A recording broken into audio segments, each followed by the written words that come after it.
Your playroom isn't messy. You just don't have a system. In this video, I will show you how I set up a system for a client in 3 steps, and if the system was successful in eliminating the constant mess, cleaning, and organizing.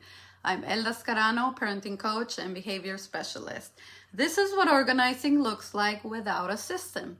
My client is super smart, 2 kids, busy life. She began organizing this room, and this is as far as she got when I went to her house to work with her daughters. I told her I would help her organize the space, and she told me, "No, don't help me organize it. It will be messy again in 2 days. I just need to organize it more often." And that's when I realized most parents don't actually know what a system is. I talk about systems in my parenting guide, Guiding Little Minds, and she read it. What is going on? A system is not cleaning more often. A system is your child knowing where things go and putting them back without you. The room had storage, yet nothing had a home. So every cleanup turned into guess where this goes and then give up, or in the best case scenario, throw everything in the first bin you see.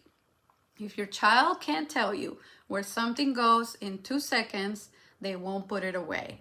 So I built her a system in 3 steps. Let me show you. Step 1, you gotta make it child-proof. Design it for the kids, not the adults, not Pinterest. That means low shelves, open bins, straightforward categories, dolls, cars, art, blocks, and nothing above the reach unless you want it that way. She already had plenty of storage and it was very safe, so I just added a few clear containers. I pulled out what was not age appropriate. She had a lot of toys her kids had outgrown. Just because a toy says it's for 6 months and up doesn't mean that your 5-year-old will look for the toy and try to play with it. Also take into consideration that too many options equal chaos. Step 2, I gave everything a clear home and put labels on the bins. Picture labels if your children don't read yet. If I can grab a toy and instantly know where it goes, so can your child. The only caveats I didn't have time to organize were the books. I ran out of time and I was booked the rest of that day and the rest of that week, but I will go back and finish that at some point. Step 3, train the system. And this is where parents tend to fail. You communicate the expectations, demonstrate cleanup. Dolls go here now, let's clean up. Now you try. Nice job. Blocks go here, your turn. And work with your child on the task the first few days for a few minutes or until you can see your child understands what to do and can do the work independently. Then just offer reminders until the skill becomes a habit and your child cleans up after playing without even telling them to do so.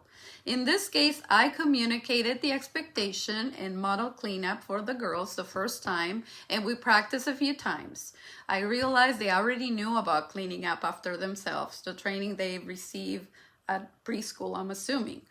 Now they need to transfer the skill to their home, and my clients will continue this training. No system works because it's there. It works because your child learns it, which happens in 2 to 4 weeks if you teach them the steps and then supervise consistently until it becomes a habit in about a month. I went back to her house a week later. Did the playroom go back to the way it looked like after 2 days? This was the moment of truth. And it did not go back to the way it looked like initially after 2 days, like my client had expected. So here is the takeaway. If your playroom gets messy in 2 days, you don't need to organize it more often. You need a system. If you found this video useful, like and subscribe. I'm Helda Scarano. See you next time.